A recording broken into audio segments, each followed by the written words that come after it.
Easter, everybody. And since it is Easter, we have a few more folks than on a typical Sunday. I ask all of us to look to our left and right, and if there is space, please scooch over so we can make some more room for more friends to join us.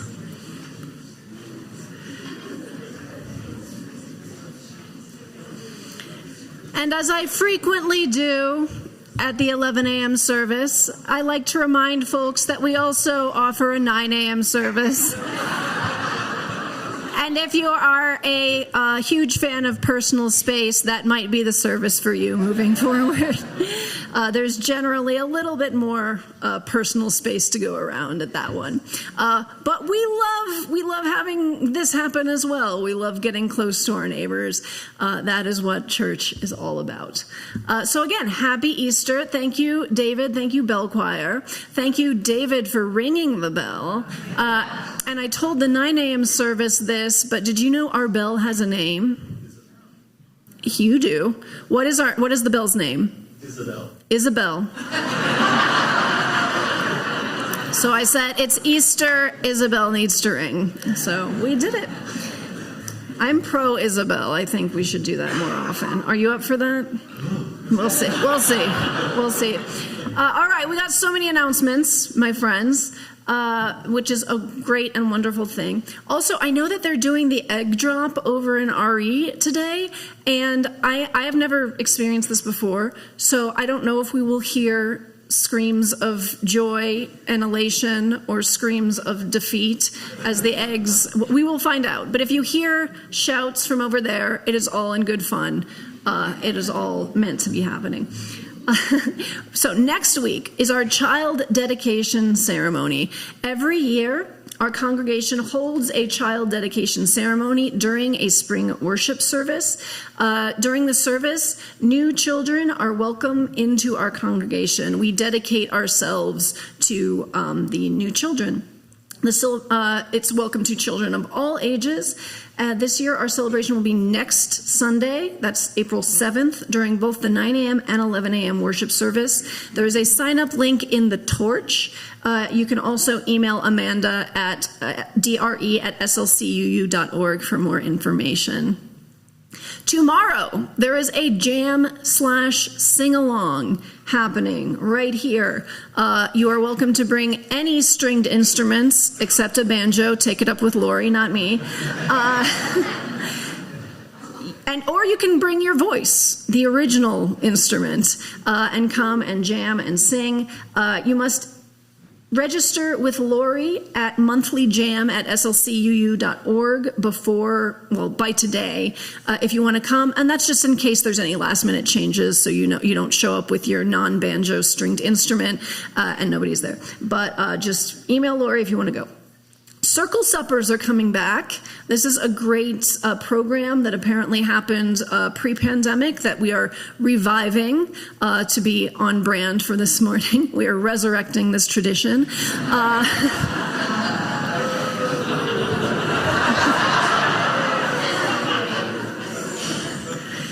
It'll get better. So we are reviving this tradition.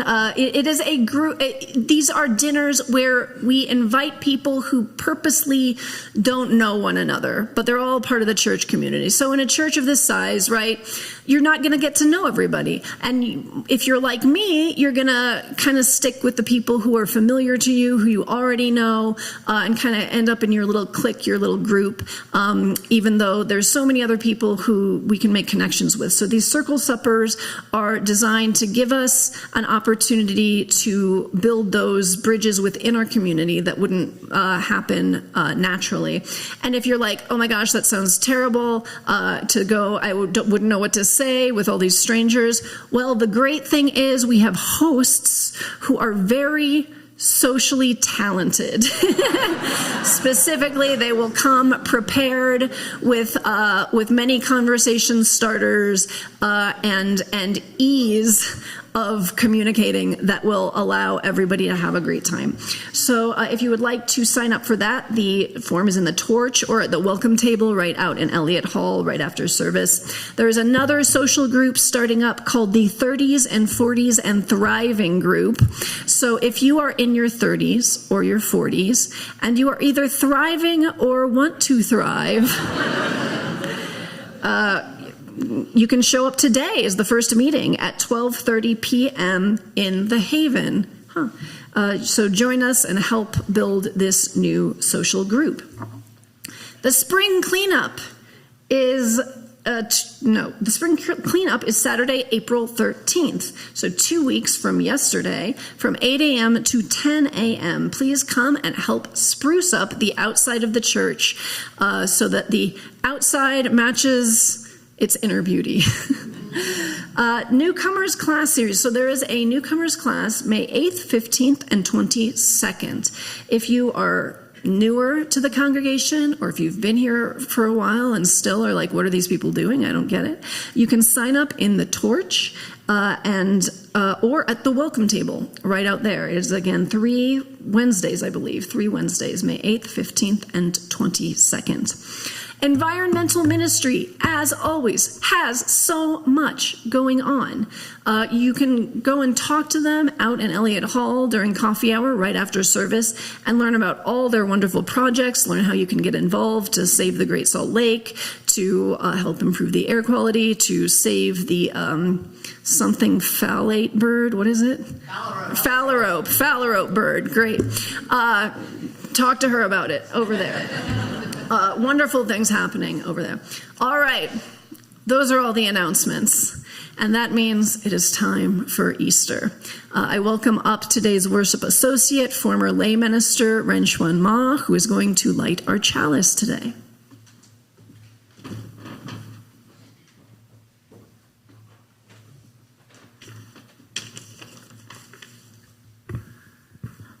Good morning. We are in a season of continuity and renewal, looking back at the darkened days that we have endured and reaching ahead to cycles anew, to the coming of light, much longed for. In Jesus, a revolutionary biography, historian of early Christianity John Croissant writes, Easter is not about the start of a new faith, but the continuation of an old one. It is no surprise then that Easter coincides with the rebirth of the earth, a return to seasonal warmth and fruitfulness, and that centuries ago, this time of year once marked the arrival of the new year. In the 14th century poem Sir Gawain and the Green Knight, the anonymous medieval poet eloquently addresses this turn of seasons, both earthly and spiritual. After Christmas, there came the cold cheer of Lent, when with fish and plainer fare our flesh we reprove. But then the world's weather with winter contends, the keen cold lessens, the low clouds lift. Fresh falls the rain in fostering showers on the face of the fields. Flowers appear. The ground and the grove wear gowns of green. Birds build their nests and blithely sing that solace of all sorrow with summer comes before long. And blossoms day by day bloom rich and rife in throng. Then every grove so gay of the greenwood rings with song. Whether you believe in redemption, resurrection, or chocolate bunnies and pillowy peeps, today we light the chalice in the spirit of continuity and renewal, sustaining life, community, and interconnection.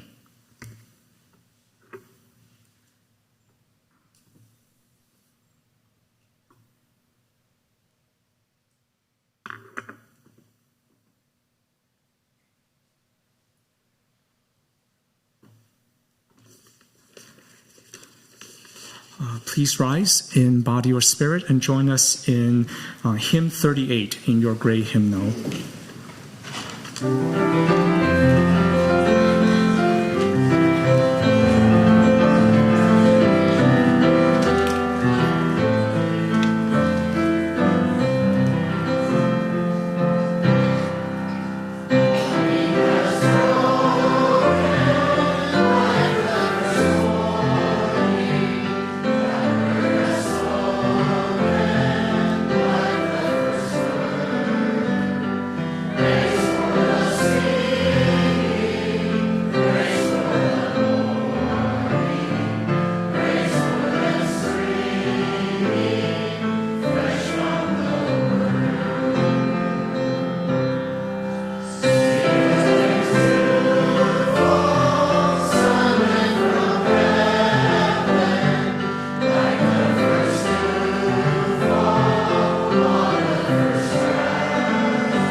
Please join me in loving kindness meditation. Find a comfortable seat.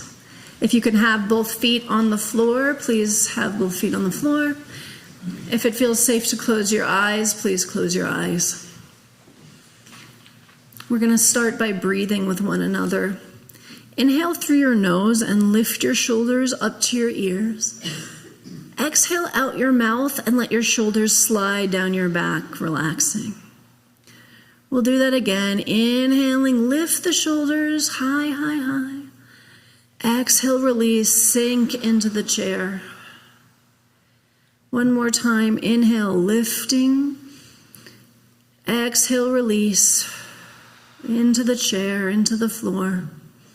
Ultimately, it's the earth. Feel the earth rise to meet you with perfect pressure. See if you can give any more weight to the earth. See if that allows you to feel a little lighter, almost as if you could float on the earth.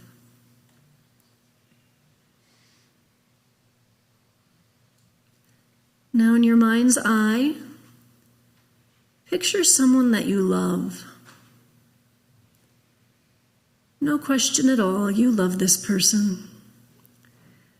Picture what they're wearing, picture their facial expression, and say silently to them in your heart, may you be safe, may you be happy, may you be healthy, may you live with ease.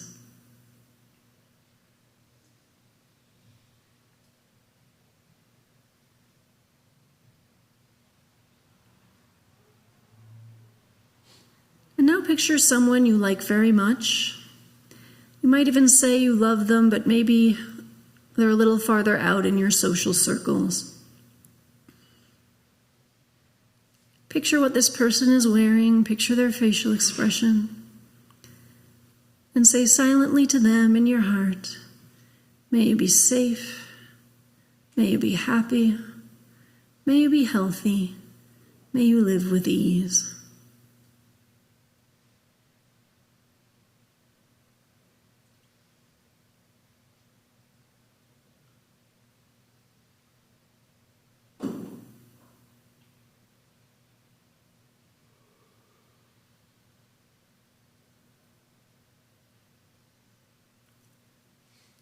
And now picture someone who seems perfectly fine, but you don't know them very well. Maybe an acquaintance from church or work or school. Picture what they're wearing, picture their facial expression, and say silently to them in your heart, may you be safe, may you be happy, may you be healthy, may you live with ease.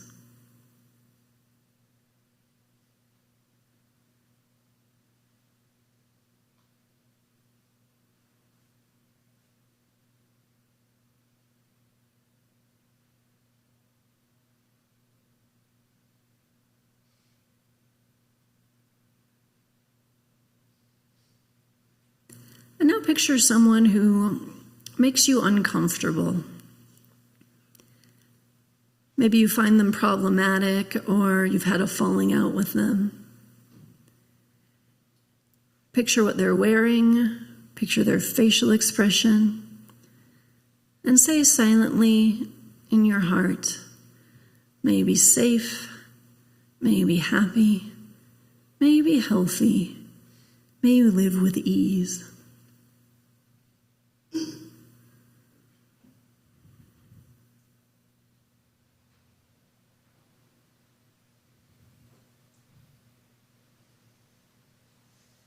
And now picture someone you really don't like. Someone who makes your skin crawl. Someone who you absolutely would not spend time with if you could help it. And while it may be tempting to picture a public figure, let's try to keep this close to home. I'm sure you've got somebody. Picture what this person is wearing, picture their facial expression, and say silently to them in your heart, May you be safe. May you be happy. May you be healthy. May you live with ease.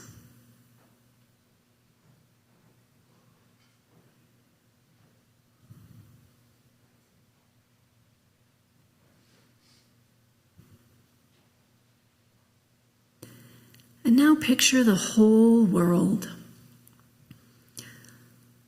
All 7 to 8 billion people. Try to hold all of that joy, all of that sorrow, all of that love, all of that pain in your heart. And say silently to the world, may you be safe, may you be happy, may you be healthy, may you live with ease.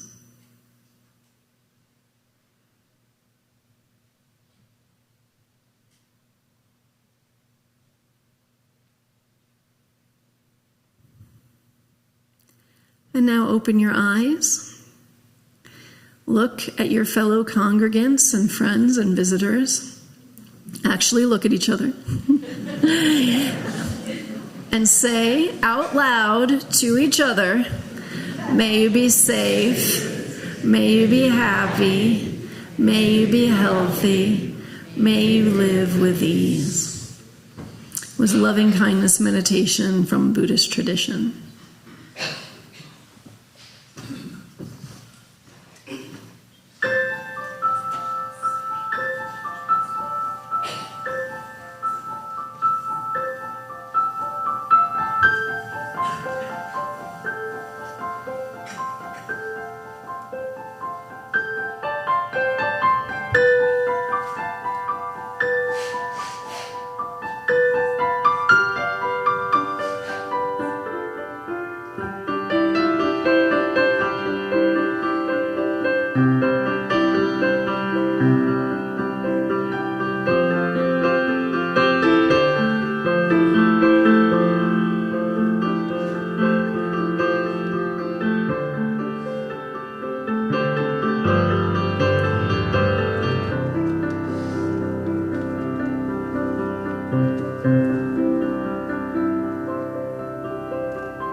Oh, we give thanks for this precious day,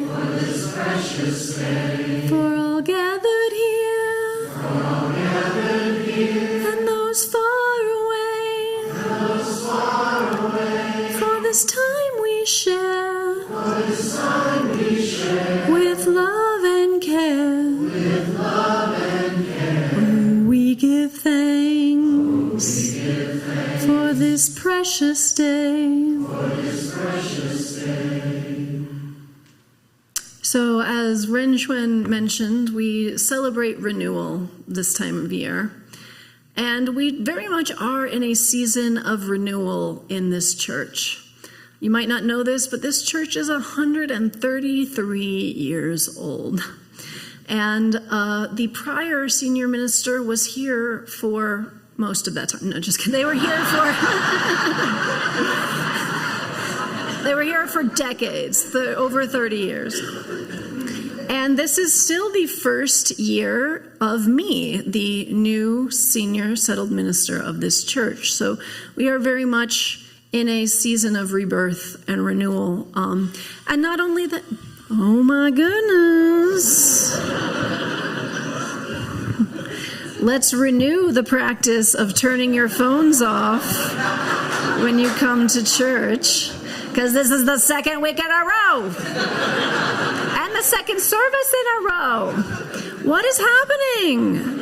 Manners. Silence. There's a silence mode. Got my eye on you. Back talk. hell would be so useful right now.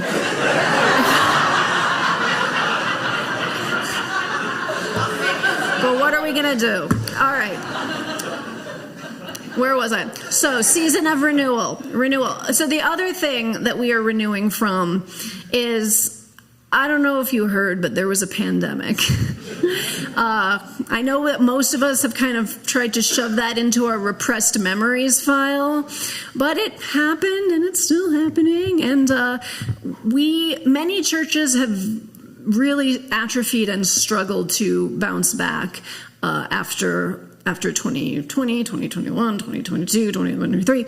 But we are actually really doing it. We're, and it speaks to all the folks who are here in the pews, all the kids over there throwing eggs off of a balcony, all of these new social groups that I mentioned, and all of the social justice work that we're doing. We are really seeing life come back into the church and a renewal, and it's a rebirth too, because it's new. It's not just the same as it was before. We're seeing younger folks get involved and take on leadership, and it's really wonderful to see. And all of your contributions really make this possible, and not only your financial contributions, but also your donations of your time and your talent, and just being here and being part of the community. You are making this happen. The offering for the work of the church will now be received, and as the plate goes around, please use this opportunity to greet one another, including the folks that you might not know already.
As we've mentioned, at Easter, we talk about rebirth. In the Northern Hemisphere, we welcome the spring, the resurrection of life from the slumber of winter. The word Easter probably comes from Ostra, and I don't speak German, so sorry about that, but Ostra, there's the umlaut, I can't do it, the Germanic goddess of spring and the dawn. So spring, dawn, rebirth. And of course, in Christianity, this holiday commemorates when Jesus was killed by the Roman government and, according to tradition, was resurrected after 3 days to bring hope to the world. Now, in Buddhism, there is an idea of beginning again, that every moment is a rebirth of sorts, a new start. Every time is, in a sense, the first time. And this is not actually anything woo-woo. It's just the way the world works. We live inside of quotidian death and rebirth cycles that sometimes in our more poetic moments we even recognize, such as midnight and dawn, winter and spring. We carbon-based life forms are only possible because of the deaths of stars unfathomable eons ago. And even the vegans among us sustain ourselves by devouring the bodies of once living beings. Less noticeable are the constant deaths and rebirths happening within every living body. 1 million cells in your body die and regenerate every second.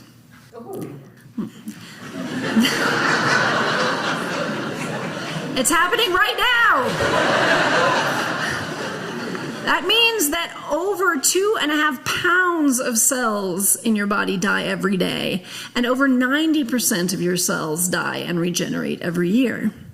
You are a completely different person than you were 7 years ago. That is not a metaphor. That is empirical fact. And of course, we know that nothing is permanent logically, right? In the tarot deck, the death card comes not at the end of the major arcana, but in the middle. That's because the death card, as shocking as it might be to see when it comes up in a reading, actually signifies change and not the end. Be it a new job, a new family member, or a new stage of life, every change, no matter how positive, requires us to die to our old life. In 2019, I thought I had my life figured out. I had lived in Massachusetts, in the Boston area, for over a decade. I knew what was important to me. I had a vast network of friends in Boston that I called my chosen family. And I was involved with 2 spiritual communities that fed my soul deeply. First, there was Oberon, the second stage of the American Repertory Theater.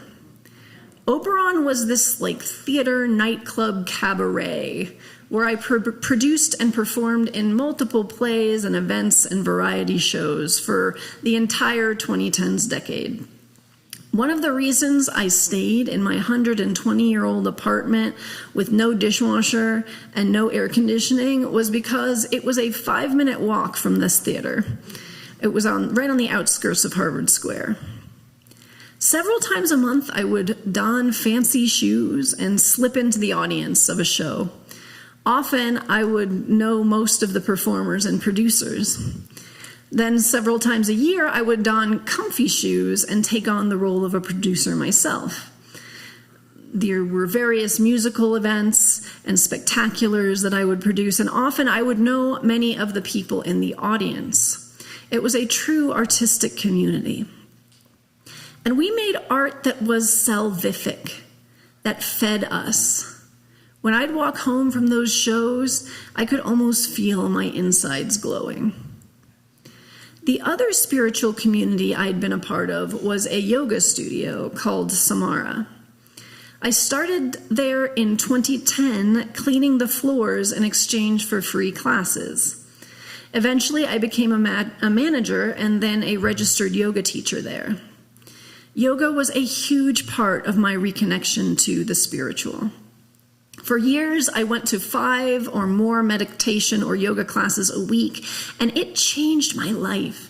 It made me less reactive, kinder. The other teachers at Samara and I were a small sangha, practicing in earnest, trying to learn how to be and act more skillfully in the world. In yoga and meditation, we would talk about this idea of beginning again. It was a way to see the world that encouraged mindfulness. Every posture, even the ones we had done 1,000 times, was, in a way, the first time. As it was the first time the current version had done this posture, in this time, in this place.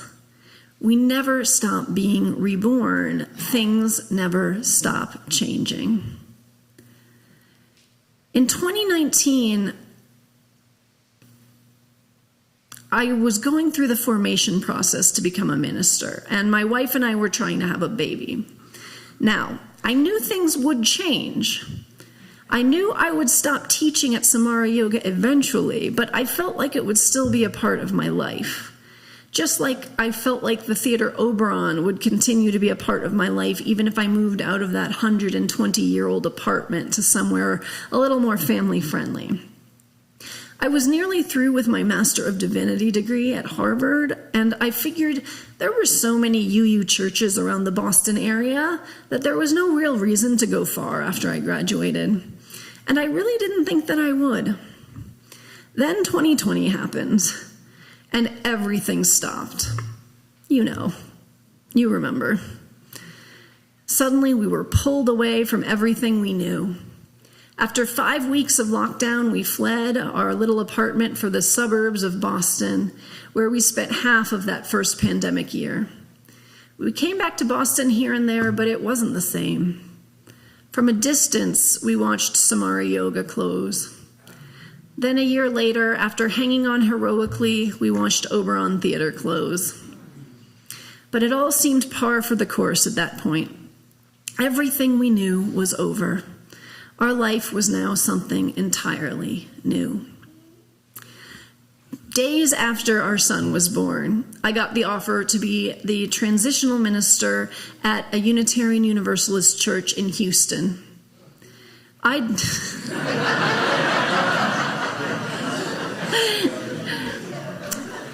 do you think I felt? Now, I had never been to Texas, but it was the best job offer that I got. And it seemed at that point that all I could do was practice beginning again. Now, don't get me wrong. It was tough moving across the country with a 2-month-old and a geriatric dachshund in the middle of a pandemic. But when I arrived, I was welcomed. By the church community, by our neighborhood, and by Texas itself, believe it or not. It's true, people really were friendlier there than on the East Coast in a lot of ways.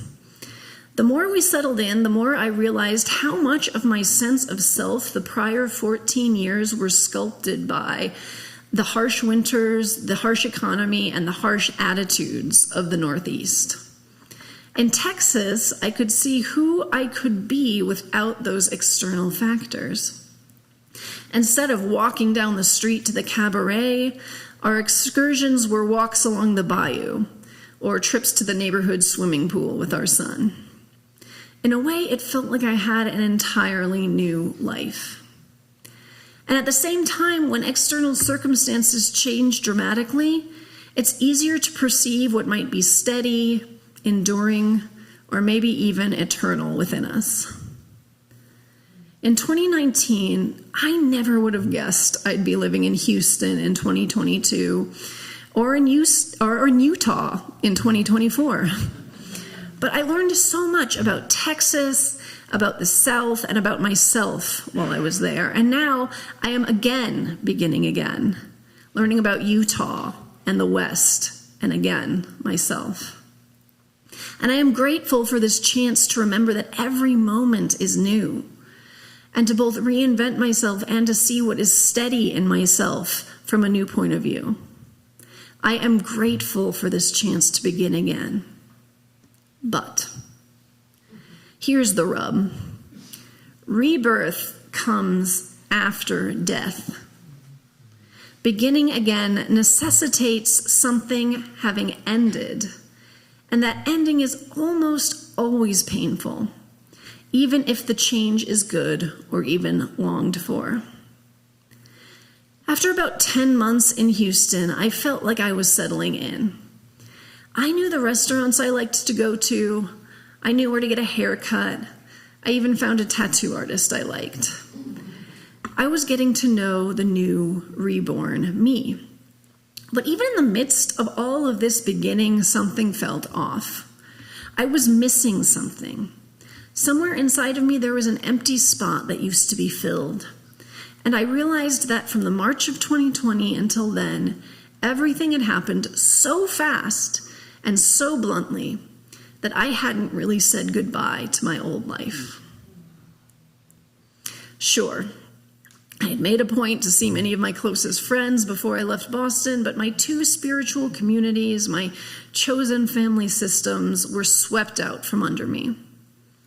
I was in the act of producing a show at Oberon Theater the week everything shut down. The last thing I did on March 12th, 2020 was run a final dress rehearsal, and that show never ran for an audience. I never returned to Samara Yoga to teach a final class. As the weeks and months went on, I went into survival mode. I steeled myself emotionally for all the loss.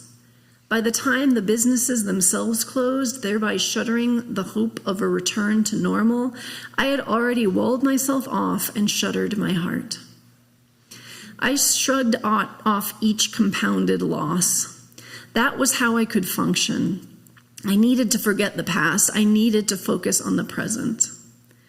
But eventually this tactic left that hollow place. I realized I had never really said goodbye to everything I loved about my old life. I hadn't properly grieved, and it had left a part of me empty. In meditation, we are told that the goal is to live in the present. But that's because usually we are so completely stuck in the past and the future that we don't even experience the present at all. In reality, to skillfully live in the present, you have to also exist in the past and the future to some extent. After all, we are only able to act skillfully because of everything we have learned from the past. And if we didn't act with the future in mind, if we don't consider consequences, well, how could that be called skillful? There are things I loved about those brusque New England attitudes, and even things that I loved about the winters. We were snowed in together 9 times the first year that my wife and I got to know each other. 9 special snow days of marathoning shows, cooking together, and getting to know one another. What a gift that was. I had to grieve the fact that I would never again walk down the street from my little apartment to Oberon Theater, where I knew everyone and we co-created salvific art. I had to grieve the fact that I would never again sit in meditation with the teachers at Samara Yoga. Even amidst my rebirth, I needed to acknowledge that I was sad about what I had left behind. We all do. Rebirth is not something that just happens. It is hard, continuous work, and it invariably comes in the wake of some sort of loss. If we are always beginning again, we are also always ending. We are always saying goodbye. I am still saying goodbye to my old life in Boston, and now I am saying goodbye to my old life in Texas, too. I am still saying goodbye to all of my old lives, including those that I lost long before the pandemic. Every one of them is still with me in some way, informing my present. In fact, they are why I am able to be reborn in this form, in this moment. Everything that has come before is not annihilated in our new beginnings. Instead, our new beginnings are only possible because of everything that has come before.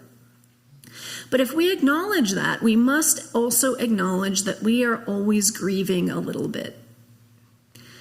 Our consumerist culture always wants to jump straight to the happy part, straight to that dopamine, that serotonin. New beginnings without all the loss and the grief. Easter without Good Friday. The crimson phoenix rising triumphantly without the pain and terror of the fire.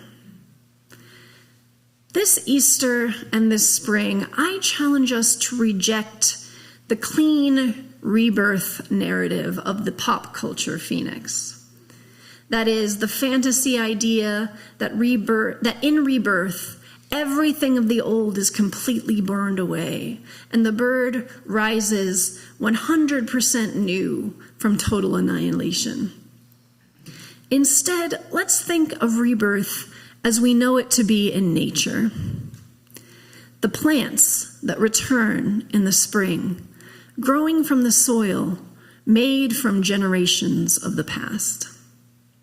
This kind of rebirth is no less inspiring. It's just a little dirtier.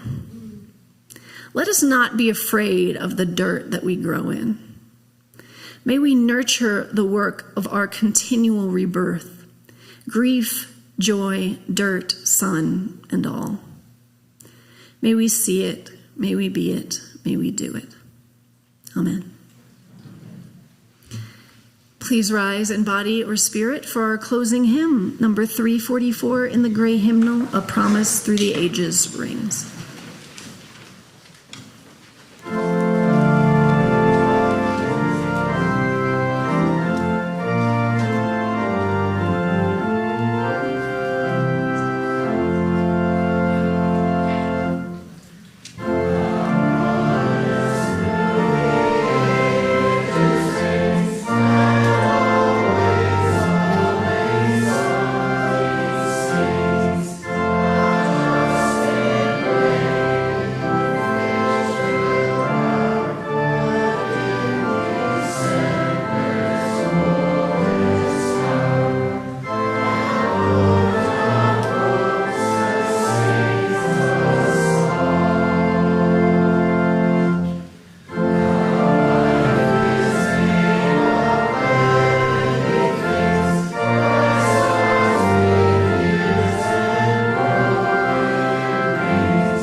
my friends, may we embrace the dirt that we grow in.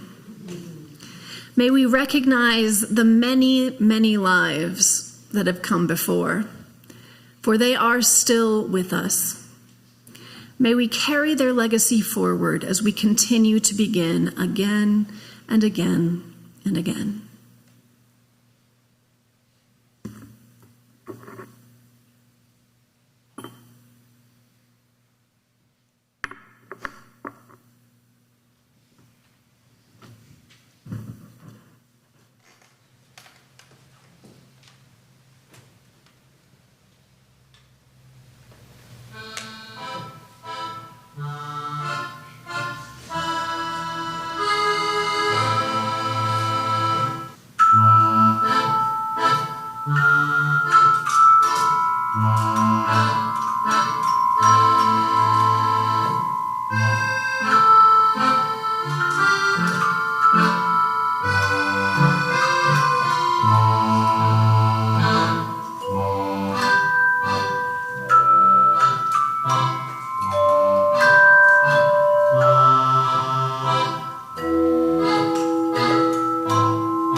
One more time for David and the Bell Choir.